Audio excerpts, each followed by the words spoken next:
ஓஹோ. வரல. நான் ஒரு 10-15 நிமிஷமா வெயிட் பண்ணிட்டு இருக்கேன். எனக்கு ட்ரெயினுக்கு லேட் ஆகுது. அதுக்கப்புறம் கேன்சலும் பண்ண மாட்டேங்காங்க. அதுதான் எனக்கு பிரச்சனை. கேன்சல் பண்ணிட்டா நான் வேற புக் பண்ணிட்டு நான் பண்ணிக்குவேன். கேன்சலும் பண்ண மாட்டேங்கிறாங்க. அவங்க எனக்கு ஆப்போசிட்டா நான் வந்து இதை கண்டுபிடிக்கிறதுக்கே வந்து ஏன்னா ரொம்ப நேரமா ஒரே இடத்துல நின்றுட்டு இருந்தாங்க. நான் ஃபோன் பண்ணி வரீங்களான்னு கேட்டால் வரேன்னு மெசேஜும் வரேன் அப்படின்னு அனுப்பிச்சிட்டாங்க. ஆனால் வரவே இல்லை. எனக்கு ஆப்போசிட் டைரக்ஷனில் போயிட்டே இருக்காங்க. நான் அதை எனக்கு பார்த்து திருப்பி அதை கேன்சல் பண்ணிவிட்டு அவங்களும் கேன்சல் பண்ண மாட்டேங்கிறாங்க. நான் கேன்சல் பண்ணி அதுக்கான ஒரு தகுந்த நான் ஒரு விளக்கத்தை கொடுத்து தான் நான் கேன்சல் பண்ண வேண்டியது இருக்குது. அதெல்லாம் பண்ணிவிட்டு அதுக்கப்புறம் நான் வேறு ஒன்று புக் பண்ணுறேன். அவங்க ஏன் கேன்சல் பண்ண மாட்டேங்கிறாங்கன்னு நினைக்கிறீங்க? அதுதான். ஏன்னா அது அவங்க பண்ணுனா அவங்க அதுக்கான காரணம் சொல்லணும் இல்லையா? அவங்களுக்கு அவங்க ஆமா. நீங்க அப்போ வந்து என்ன ஆகும் அப்படின்னா நம்ம அது வெயிட் பண்ணிட்டே இருக்கோம். நம்மளோட நேரமும் விரயமாகுது. நமக்கு தேவையில்லாத அந்த இடத்துல ஒரு டென்ஷன். நான் ட்ரெயினை பிடிக்க போனோம் அப்படின்னா அப்படிங்கிறப்ப ஆப்வியஸா எனக்கு அப்போ வந்து ரொம்ப டென்ஷன் ஆகும். அந்த மாதிரி வந்து சில சம்பவங்கள் நடக்குது. கண்டிப்பா. அது கொஞ்சம் குறைச்சிக்கிட்டா நல்லா இருக்கும். சொல்லுங்க மேடம். இந்த மாதிரி நீங்க ஆப்போசிட் டைரக்ஷன்ல போனா எப்படி நாங்க போறது ஊருக்கு? அதுக்கு நான் என்ன பதில் சொல்ல தெரியல. ஆக்சுவலா ஒரு ஆட்டோ ஆப் மூலமா நான் புக் பண்றேன்னு வச்சுக்கோங்களேன். சரி. பக்கத்துல தான் இருக்கும். ஆனா அந்த ஆப் வந்து பாத்தீங்கன்னா சுத்தி கூட்டு போவோம் கிலோமீட்டர்ஸ். அதுக்கு ஒரு அமௌண்ட் எங்களுக்கு வருது இல்ல. அது நம்ம ஜெனனா ஒரு ஆட்டோல புக் பண்ணணும்னு வச்சுக்கோங்களேன். ஆனா இங்க பக்கத்துல தானே வாமா கூட்டிட்டு போய் விடுறமான்னு சொல்லி கூட்டு போயிட்டுருவாங்க. இதுல யாருக்கு லாபம் இருக்கு நீங்களே சொல்லுங்களேன். ஓ, ஆப்ல புக் பண்ணா எக்ஸ்ட்ரா வந்து டூர் போட்டு கூட்டு போறாங்க. கண்டிப்பா கூகுள் மேப்பை விட ஆட்டோக்காரங்க கிட்ட நீங்க சொன்னீங்கன்னா உடனே எடுத்து போய் விட்டுருவாங்க சார். அப்படிங்களா? ஆமா, கூகுள் மேப்பை எங்களை சுத்த வச்சு தான் கூட்டு போய் விடுது ஒரு இடத்துக்கு. நானும் நிறைய வாட்டி பார்த்துட்டேன். எக்ஸ்ட்ரா தான் காசு ஆகுது. எக்ஸ்ட்ரா தான் பைசா ஆகுது எங்களுக்கு. ஓ, என்ன இப்படி சொல்றாங்க?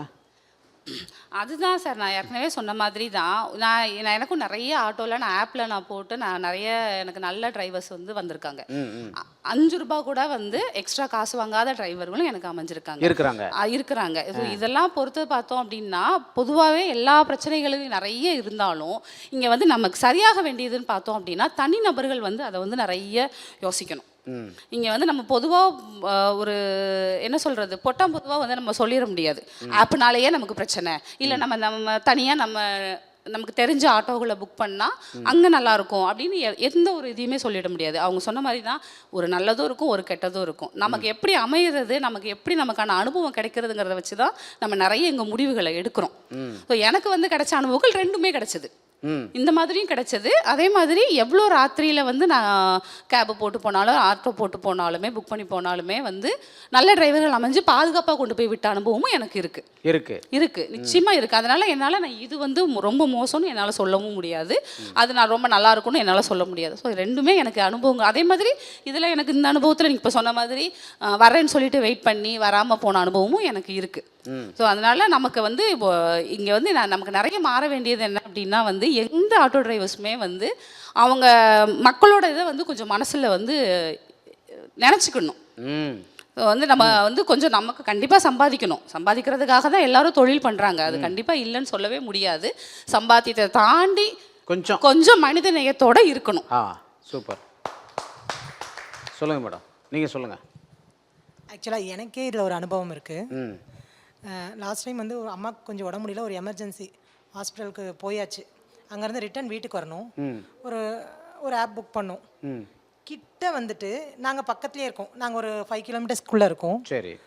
அவருக்கு அமௌண்ட் கம்மியாக தானே கிடைக்குது. நாங்கள் பக்கத்துலேயே இருக்கோம். எங்கள் பக்கத்துலேயே நான் அவர் நம்பரை பார்த்துட்டு கூப்பிட்டுக்கிட்டே இருக்கேன். ஆனால் பக்கத்தில் ஒருத்தவங்க வந்து கொஞ்சம் லாங் போகணும், அண்ணா நகர் போகணும், தாம்பரம்லேருந்து அண்ணா நகர் போகணும். உடனே என்ன பண்ணிட்டாரு, எங்களை கேன்சல் பண்ணிவிட்டு உடனே அவங்க புக் பண்ணிட்டு போயிட்டாரு. அப்போது கொஞ்சம் ரொம்ப கஷ்டமாக இருந்தது. ஒரு எமர்ஜென்சி கூப்பிடும்போது இந்த மாதிரி பண்ணும்போது மனசாட்சி இல்லாமல் சம்டைம்ஸ் நடந்துக்கிறாங்களே. ஆக்சுவலாக எப்படி சொல்கிறதுனா நடந்துக்கலாம், அவங்க மணிங்கிறதும் இம்பார்ட்டன்ட் தான். ஆனால் வந்து ஒரு மனசாட்சிங்கிறதும் சம்டைம்ஸ் இருக்கு இல்லையா, அவங்க அனுபவத்தை பொறுத்து சொல்கிறேன். அவங்க தான் சொல்கிறாங்க கொஞ்சம் கர்டசி இருக்கணும். ஆமாம், எல்லாருமே பணம் சம்பாதிக்கிறதுக்கு தான் ஆட்டோ ஓட்டுறோம், சும்மா சர்வீஸ் பண்ணுறதுக்காக ஓட்டுறோம் அப்படி கிடையாது. எல்லாருக்குமே பணம் சம்பாதிக்கணும், எங்களுக்கும் பணம் வேணும். ஆனால் சம்டைம்ஸ் சில எமர்ஜென்சிக்கு ஒரு மனசாட்சிங்கிறது வேணும் இல்லைங்களா. இதுதான் இங்கே பேசப்படுது. சரி, இப்போது கால் டாக்ஸி நம்ம ஆன்லைனில் புக் பண்ணுறோம், ஆப்பில் புக் பண்ணுறோம். அந்த ஆன்லைனில் புக் பண்ணுறதுக்குன்னு அவங்களுக்கு சில ப்ரொசீஜர்லாம் வச்சுருக்குறாங்க. அவங்க ஆதார் கார்டு கொடுத்துட்றாங்க, அவங்க ஃபோன் நம்பர் கொடுத்துட்றாங்க, அவங்களுடைய அட்ரஸ் எல்லா டீட்டெயிலுமே அந்த ஆப்பு கண்ட்ரோல் ரூமுக்கு வந்து கிடச்சிருது. அப்போ அவர் யார் என்ன எதுன்னு தெரிஞ்சிருது. அவர் தவறு பண்ணால் கூட அந்த தவறு பண்ணுறவரை நம்ம எளிதாக வந்து நம்ம பிடிச்சிடலாம் இல்லையா. அதை நம்ம ஈஸியாக ஐடென்டிஃபை பண்ணி அவங்களுக்கு வந்து பண்ணிடலாம். ஆனால் நார்மலாக ஒரு ஆட்டோ ஓட்டிகிட்டு இருக்கிறார் ஒருத்தர், அவர் வந்து நம்பி ஒரு பொண்ணு ஏதுன்னு வச்சுக்கோங்களேன், அவர் எப்படி நம்ம நம்ப முடியும்? அவர் நமக்கு பாதுகாப்பாக கொண்டு போய் விட்டு வருவார் அப்படிங்கிறது என்ன நம்பிக்கையில் இருக்கு? அவர் யார் என்னன்னே தெரியாது. ஆக்சுவலாக கேள்விதான் 70% அது. ஆமாம் 70% நல்லவங்களும் இருக்காங்க, 30% கெட்டவங்களும் இருக்காங்க. சிலர் வந்து நம்ம கூட ட்ராவல் பண்ணும்போது நம்ம ஃப்ரெண்டாகவே மாறுற ஆட்டோக்காரவங்களா இருக்காங்க. ஆமாம். ஒன் டைம் தான் ட்ராவல் பண்ணியிருப்போம், அதுக்கடுத்து ஃபோன் பண்ணி அவங்க கிட்ட நிறைய வாட்டி நம்ம அடுத்து எங்கன்னா ட்ராவல் பண்ணுறதா இருந்தால் அவங்களுக்கு கண்டிப்பாக சொல்லுங்கள் மேடம், அந்த நம்பர் கூப்பிடுங்க, நான் கொண்டு வந்து விட்டு வந்துடுறேன் ஆனால் அப்படின்னு. ஆக்சுவலாக ஒரு அந்த நம்பிக்கையான நிறைய பேர் இருக்காங்க. ஆனால் இந்த எப்படி சொல்றது, இந்த 30% மெம்பர்ஸால அந்த 70% மெம்பர்ஸ் ஓ, மேலே அந்த மாதிரியும் இருக்கிறாங்க. கண்டிப்பா அந்த மாதிரியும் இருக்கிறாங்க. இருக்கிறாங்க. ரேஷ் டிரைவிங் கூட்டு போகிறது, ஃபாஸ்ட்டாக ஓட்டுறது, பயமுறுத்துற மாதிரி ஓட்டுறது. ஒரு பொண்ணு ஏறிடுச்சு, ரொம்ப ரேஷ் டிரைவிங்கு, நைட்டு 11 மணிக்கு. அந்த பொண்ணு பயந்து போய் கீழே குதிச்சிருச்சு. எங்கே போகிறதுனே தெரில, இந்த ஆட்டோ எங்கேயோ இவ்வளோ வேகமாக போகிறாங்க, அதுக்கு என்ன செய்கிறதுன்னு தெரியல. ஒரு மாதிரி பேனிக் ஆகி நம்ம எங்கே கூட்டு போகிறாங்கன்னே தெரில. இந்த பையன் வந்து ரொம்ப என்ன நிறுத்துங்க, ரொம்ப வேகமாக போகாதீங்க போகாதீங்கன்னு சொல்லிக்கிட்டே இருக்குது. அவன் கேட்கவே இல்லையாம், ஆட்டோலேருந்து குதிச்சிருச்சு. இப்போ அந்த மாதிரி மிஸ்பிஹேவியர் பண்ணுறவங்களும் இருக்கிறாங்க. சொல்லுங்கண்ணே. ஆமாம் சார், இப்போ நீங்கள் சொல்கிற மாதிரி ஆட்டோ வந்து ஒரு காலத்தில் வந்து ஒரு 20 வருஷத்துக்கு முன்னாடி பார்த்தீங்கன்னா ஆட்டோக்காரங்களுக்கு எல்லாருமே கெட்ட பேர் தான் இருக்கும் அப்போது. ஆனால் ஆட்டோ இந்த ஆட்டோ டிரைவர் எல்லாமே கரெக்டாக அவங்க தொழிலை கரெக்டாக செஞ்சுருந்தாங்க 20 வருஷத்துக்கு முன்னாடி. ஆனால் பேர் கெட்ட பேர் அப்போது. ஆட்டோக்காரங்கன்னா ஒரு மாதிரியாக நினைப்பாங்கல்ல அப்போது. ஆனால் இப்போ காலகட்டத்தில் ஆட்டோக்காரங்க மேலே மதிப்பு இருக்குது. ஆனால் அந்த ஓட்டுற ஆட்டோ டிரைவருங்க மேலே ஏகப்பட்ட கம்ப்ளைண்ட் இருக்குது. உதாரணத்துக்கு நாங்கள் வந்து புயல் ஏரியா, அந்த ஏரியாவில் பார்த்தீங்கன்னா சென்னை சிட்டியில் எந்த ஏரியாவில் அவ்வளோ ஆட்டோ இருக்க தெரியல. இந்த பகுதி நீங்கள் ஒரு நாள் வந்து பாருங்கள், புயல் ரெட்டில்ஸ் பகுதியில் நாளைக்கு கிளம்பிடலாம். 50 ஆட்டோ போதுன்னா 50 ஆட்டோ எதிர வருது. நீ ஒரு ஆள் அதை மீறி உள்ள பைக்கு பூந்து போக முடியாது, அவ்வளோ ஆட்டோ பெருகி போயிருக்கு. எங்கடா வருதுன்னா இது கஞ்சா அடிக்கிறது, ஊரை சுற்றுறது எல்லாம் ஒரு ஆட்டோ எடுத்துன்னு இருக்கு. ஓஹோ.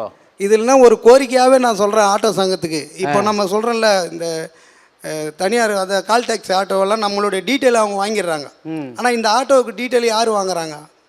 இல்லை, அவங்களுக்கு ஒரு யூனியன் இருக்குது, அதெல்லாம் பேசுறதுக்கு யூனியன் இருக்கு, யாருமே செக் பண்ணலையே. உதாரணத்துக்கு நாங்கள் பண்ணுற இது ஆர்டிஓ ஆஃபீஸ் வந்து செக் பண்ணுது, ஆட்டோ மடக்கி செக் பண்ணுறாங்க. ரெடில்ஸ் ஏரியாவில் அடிக்கடிக்கு நடக்கும், செக் பண்ணுறாங்க. 10 ஆட்டோ போகுதுன்னா அதில் என்ன பண்ணுறான், 7 பேர் அவனுக்கு லைசன்ஸே இல்லாமல் ஓட்டின்னுக்கிறான். 3 பேர் தான் அது கரெக்டான எவிடன்ஸ் வச்சுருக்கான். போலீஸுக்கார் கேட்குறாரு, என்னடா நீ நினச்சி ஓட்டினுக்கிற, ஆட்டோ பைக்கு மாதிரி நினச்சின்னு ஓட்டினுக்கா? இல்லை சார், எதுவுமே இல்லை. அப்போ எதுக்குடா ஆட்டோ ஓட்டுறேன்னா, நான் வேறு வழியில் சார் வாடகை இருக்குது சம்பாதிக்கலான்னு ஓட்டுறேன். அவன் டைம் அவன் கூலாக சொல்லிட்டு போகிறான். அது எவ்வளோ பெரிய பிரச்சனை இல்லை. அதனால் என்ன ஆகுதுன்னா, இவங்க 2 வீலரில் கட்டிங் பண்ணுவாங்க தெரியுங்களா, ஸ்பீடில் வீலிங் பண்ணுவாங்களா, அது மாதிரி ஆட்டோவில் பண்ணுறான் இப்போது. நீங்கள் பாருங்கள், அப்போதான் என் கண்ணுக்கு முன்னாடி பார்த்தேன், ஒரு ஆட்டோ போயிட்டு இந்த 2 வீல் நிற்கிற மாதிரி அந்த 2 வீலை அடுத்த 2 வீலை நிற்க வச்சு காட்டுறான். அது ஒரு திறமை. கஸ்டமரை கவர் பண்ணுறாராம் அவரு. இல்லை, அது ஒரு திறமை. எப்படி ஏறுவாங்க கஸ்டமர்? 2 வீலு மேலே நிற்கிது, 2 வீல் கீழே நிற்கிது. அப்படியே கட் பண்ணி திருப்பி நிறுத்திட்டேன், மேடம் எங்கே மேடம் போடணுன்றாரு. எப்படி ஏறுவாங்க? ஆட்டோவில் ஏறுவாங்களா, டயரில் ஏறுவாங்களா? அவங்க ஏனி எடுத்து வர முடியும். அப்படி வீலிங் பண்ணுறவங்க தான் இப்போ ஆட்டோ டிரைவருங்க அதிகமாக இருக்கிறாங்க. அதை தயவு செய்து ஆட்டோ சங்கங்கள் ஒரு கோரிக்கை வச்சு அவங்களுடைய கரெக்டான ஆவணங்களை செக் பண்ணி அவங்கள ஆட்டோ சங்கத்தில் சேர்க்கணும். ஆட்டோ சங்கம் கூட இப்போ கண்டுக்கிறது இல்லை. ஒரு இத்தனை ஆட்டோ வந்தால் போதும் நம்ம ஸ்டாண்டில்ன்ற ஒரு கெப்பாசிட்டி தான் பார்க்குறாங்களா தவிர அந்த டிரைவரு கரெக்டான டிரைவரா, எத்தனை வருஷம் எக்ஸ்பீரியன்ஸுன்றதெல்லாம் பார்க்குறது கிடையாது. இதுக்கு பதில் வந்து கொடுங்க மேடம். நம்ம மத்திய சென்னையினுடைய சிஐடியு பொதுச் செயலாளர் நம்ம பாலசுப்ரமணியம் சார் வந்திருக்கிறாரு. ஐயா, இதுக்கு நீங்கள் அவர் சொல்லுங்க ஐயா. வணக்கங்க, எல்லாருக்கும் வணக்கம். கேட்குதுங்களா? கேட்குது. உண்மையிலே எல்லாருமே தினந்தோறும் நீங்கள் சந்திக்கக்கூடிய பிரச்சனைகளை தான் சொல்லியிருக்கீங்க. அதுலேயும் நீங்கள் பாதிக்கப்பட்ட உண்மைகளை தான் சொல்லியிருக்கீங்க. தோழர் சொன்னது, இந்த வீல் தூக்குறாங்க, ரேஷ் டிரைவிங் பண்ணுறாங்க, இதெல்லாம் இருக்குது. ட்ரிங்க்ஸ் பண்ணிட்டு ஓட்டுறாங்க. ஆமாம், அப்படின்னு எல்லா தொழிலையுமே. கோயில் குருக்கள் இருக்காருன்னா அதில் 2 பேர் தவறு செய்கிறவங்க இருக்காங்க. நீதிபதியே தவறாக தீர்ப்பு சொன்னாங்க, ஒருதலை பட்சமாக சொல்கிறாங்கன்றதெல்லாம் நம்ம எல்லாத்துலேயும் பேப்பர் மீடியா எல்லாத்துலேயும் படிக்கிறோம். எல்லா தொழிலையும் 1% இருக்காங்க. அவங்க ரொம்ப அருமையாக சொன்னாங்க. 70% சரியானவங்க இருக்காங்க, 30% அப்படி இருக்காங்க. உண்மைதான் அது. இந்த தொழிலில் அப்படி ஒரு 70% நேர்மையானவங்க இருக்காங்க. வீட்டுக்கே உள்ளே போய் குழந்தைங்கள விட்டுட்டு வயசான அப்பா அம்மாவை இவங்க பார்த்துக்கிறாங்க ஆட்டோ டிரைவர். அவங்க 2 பேரும் வேலைக்கு போகிறவங்களா இருக்காங்க. அவங்களால குழந்தைய கூட வீட்டில் இந்த கூட்டின்னு வந்து பார்த்துக்க முடியாது, வயசானவங்கள பார்த்துக்க முடியாது. அர்ஜென்ட்டுக்கு வேணும்னா மாத்திரை வாங்கிட்டு வந்து கொடுக்கறதுக்கு இல்லை ஹாஸ்பிட்டலுக்கு இட்டுன்னு போகிறோம். இவங்க 2 பேரும் ரெண்டு பேரும் வருமானம் இல்லைன்னா இன்றைக்கி வாழ முடியாது. ஸ்கூல் சவாரி பசங்களை இட்டுன்னு போயிட்டுன்னு வருங்க. இப்படி சிறப்பானதும் இருக்குது, ஒரு சில இடத்துல குறைகள் என்பதும் இருக்குது. அதனால் அவங்க சொல்கிறத நாங்கள் மனப்பூர்வமாக ஏற்றுக்கிறோம். அதை இன்னும் செழுமைப்படுத்துறதுக்கு சொல்கிறோம். இல்லை, இப்போ நான் இப்போ சங்கத்தின் மூலமாக இப்போ ஒரு ஆட்டோ டிரைவர் தவறு பண்ணுறாரு. ஒரு பொதுமக்களாகிய ஒருத்தர் உடனே அவருடைய தவறுகளை வந்து சுட்டி காட்டுற மாதிரி சங்கத்துக்கு நாங்கள் எப்படி உங்களுக்கு தெரியப்படுத்துவது?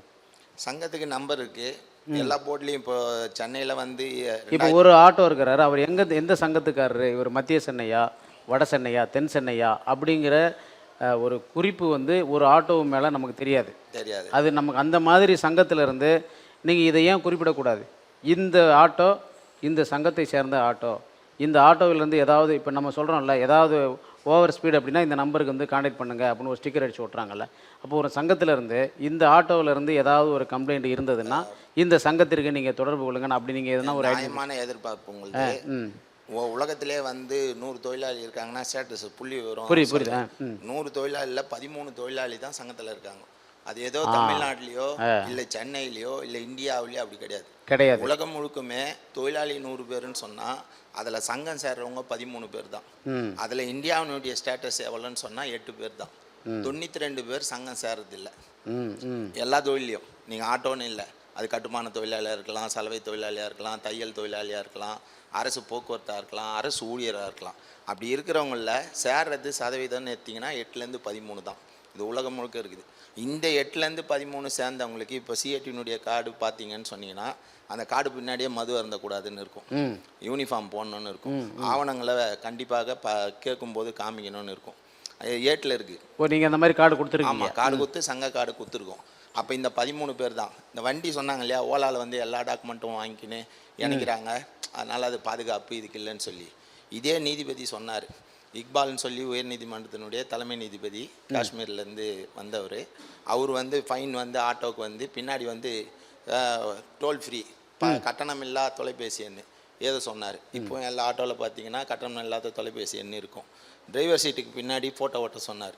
இப்போ எப்படி நீங்கள் கேட்டிங்களோ ஒரு ஊடகவியாளர் இவங்களுக்கு என்ன பாதுகாப்பு இருக்குது, இந்த ஆட்டோவை எப்படி கண்டுபிடிக்கிறது, கம்ப்ளைண்ட் பண்ணணும், அதே நீதிபதிக்கு தோணி அவர் சீட்டுக்கு பின்னாடி ஃபோட்டோவும் அட்ரஸும் எழுதி ஓட்டணும்னு சொன்னார். ஃபைன் வந்து 100 ரூபா 200 ரூபா போடாதீங்க, 500 1000 போடுங்க, இவங்க வந்து திருந்தணும்னு சொன்னார். அதுக்கப்புறம் அதில் இருக்கிற நியாயங்களை வழக்கு தொடுக்கும்போது அவர் ஆரம்பத்தில் இதெல்லாம் சொன்னவர். அந்த வழக்கை தீர விசாரித்து 1.5 வருஷம் விசாரித்தார். 1.5 வருஷம் விசாரிச்சுட்டு அதில் தீர்ப்பு சொன்னதில் நான் தவறாக தீர்ப்பு சொல்லிட்டேன். இந்த டோல் ஃப்ரீ நம்பர் கொடுத்தது தப்பு, ஏதோ சொன்னது நான் சொன்னது தப்பு, பின்னாடி ஃபோட்டோ ஓட்ட சொன்னது தப்பு. அரசு உயர் அதிகாரிகள் இவ்வளோ பெரிய வல்லுநர்கள் இவங்கெல்லாம் இருந்து தவறுதலாக ஆட்டோவை வந்து இவங்க காமிச்சிட்டாங்க, சித்தரிச்சிட்டாங்க. உண்மையிலேயே படித்தாலாம் நான் நீதிபதியாக நான் வந்து சங்கடப்படுறேன்.